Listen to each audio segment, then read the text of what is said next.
understanding of the world is ephemeral, inhuman. He hangs in the water column between the angel and the ammonite. His crown is a whirl of instinct and emotion that nonetheless encompasses the complex social arrangements he must make daily to accommodate the other inhabitants of the colony. He has concepts for the wider world, for the Aegean, the tanks of which he dimly remembers, for certain prominent citizens of his metropolis, and equally for certain subsystems of the terraforming machinery. His world is not rigidly quantified.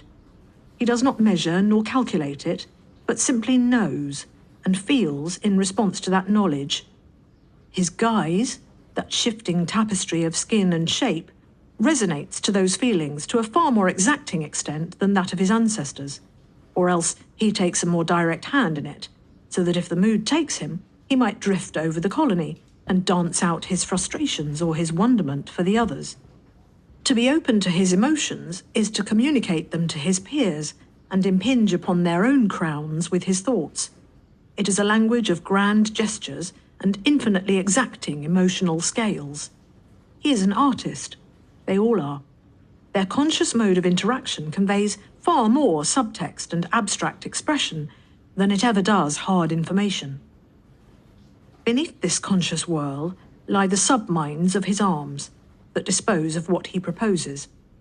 The separation of will from the machinery that puts that will into motion has grown as the nanovirus leached into the species' wider nervous systems. Paul solves problems like a wizard, a thought, a desire, and his reach extends to fulfill it. Sometimes this means a fight, where intimate contact between his arms and another's imposes dominance and simultaneously passes information from reach to reach, a whole black market of calculating power that Paul and his peers don't even know they have. In this partnership, each entity a committee, they get things done. Tchaikovsky has given them the tools and the perspective. Although they never quite see the big picture, in a very real sense, they grasp it. Tchaikovsky has not noticed, for example, that the geothermal vents are becoming misaligned and inefficient, and that parts of the sea floor are becoming uncomfortably cool. For him, up on the Aegean, it is all within tolerance. The problem would not be flagged up by his systems for years. For Paul and his kin, it is uncomfortable, and they have wrestled and fought and performed complex poems of dance and colour for each other until an unacknowledged consensus was reached. Then they went and adjusted the machinery, or instructed other machines to fix those machines following the great plans Tchaikovsky gave them, of how one thing becomes another, and how it all adds up to become home.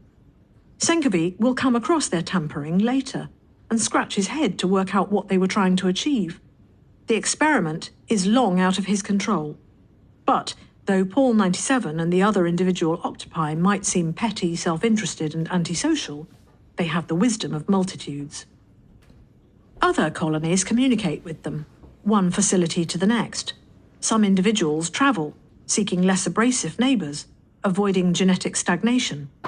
Others insert dummy orders of crates and piping into the Aegean's task queue and create instant new towns awaiting inhabitants.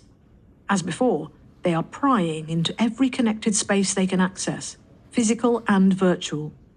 Unlike the catastrophe that shut down the Aegean, and saved it, they understand enough not to break anything too essential. Paul 97 and some others have a concept that is Tchaikovsky. It is a complicated thing, but, despite his own thoughts on the matter, it does not approach traditional divinity. Human concepts of God are familial, after all too often paternal, and Paul does not understand the concept of family much, nor would he have affection for it if he did. But they like Tchaikovsky, as they conceive of him. He represents benevolence and home and knowledge in a way that does not compete with them as they all compete with each other. Some few of them wonder if he is an individual like them. But the idea of another individual not constantly getting on their nerves and into their space is more alien to them even than the human cognition of Disra Tchaikovsky.